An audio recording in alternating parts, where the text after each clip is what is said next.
দেখুন চাইনিজরা কিভাবে ফেলে দেওয়া তালের খোসা থেকে জুতো বানিয়ে ফেলছে। প্রথমে তালের খোসাগুলো স্কেল দিয়ে মাপ দিয়ে নেওয়া হচ্ছে, তারপর সুন্দর করে স্কোয়ার করে কেটে নেওয়া হচ্ছে, কেটে নেওয়ার পর ভাঁজ করে মেশিন দিয়ে সেলাই করা হচ্ছে। সুন্দর করে সেলাই করে নেওয়ার পর পায়ের ছাপ অনুযায়ী স্লোট তৈরি করে নেওয়া হচ্ছে। স্লোটগুলো চারদিক থেকে সেলাই করে নিয়ে এখন কাপড় কেটে নেওয়া হবে জুতার উপরকার। এখন জুতার উপকার কাপড়টা সুন্দর করে ভাঁজ করে নিয়ে এখন মাপ করে নেওয়া হচ্ছে, তারপর মেশিন দিয়ে কেটে নিয়ে আবারও ভাঁজ করে আবারও মেশিনে দেওয়া হবে। ভাঁজ করে নেওয়ার পর মেশিনে সুন্দর করে বসিয়ে দিয়ে সুন্দর করে কেটে নেওয়া হচ্ছে। কেটে নেওয়ার পর এগুলো আঠা দিতে হবে, আঠা মিশাই দিয়ে জুতার সোলোটের চারদিক দিয়ে পেঁচিয়ে দিতে হবে। পেঁচিয়ে দেওয়ার পর এটা কেটে নিয়ে আবার আঠা দিয়ে আরেকটা সোলোট লাগাই দিতে হবে। তারপর সবগুলো এক জায়গায় করে সুন্দর করে চাপ দিয়ে কিছুক্ষণ রাখতে হবে। তারপর মেশিন দিয়ে দুরমুজ করে নিতে হবে। দুরমুজ করে নেওয়ার পর সোলোট দুইটা একসঙ্গে করে সুন্দর করে সেলাই করতে হবে। সেলাই করার পর সোলোটের কাজ শেষ। এখন আমরা আসবো উপরের অংশে। উপরের অংশে যে কাপড়গুলো লাগানো হবে সেগুলোতে স্টিকার লাগানো হচ্ছে। এগুলো একসঙ্গে সেলাই করে নেওয়া হচ্ছে। সেলাই করে নেওয়ার পর জুতোর উপরকার আকার দেওয়া হচ্ছে সেলাই করে। তারপর জুতোর উপরের অংশ সোলোটের সঙ্গে অ্যাডজাস্ট করে সেলাই করা হচ্ছে। সেলাই করার পর এগুলো এখন যাবে ওয়াশে।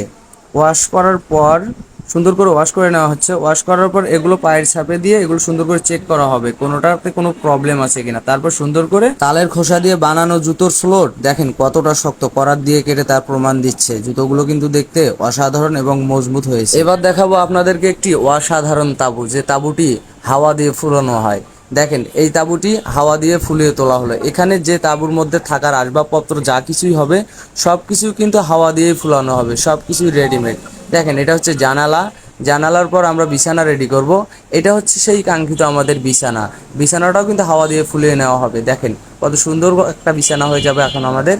হাওয়া দিলে এটা ফুলে যাবে। এখন এই বিছানাটাকে ভিতরে নিয়ে যাওয়া হবে। এটা ভিতরে নিয়ে গিয়ে তার জায়গা মতো বসিয়ে দেওয়া হবে। বসিয়ে দেওয়ার পর তারপর আমরা তৈরি করবো একটা টেবিল। এটা হচ্ছে একটা টেবিল। এই টেবিলটির মধ্যে রাখা হবে ঘড়ি, ল্যাম্পলাইট ইত্যাদি। এবারে আমরা আমাদের তাঁবুটির জানালা খুলে দেব।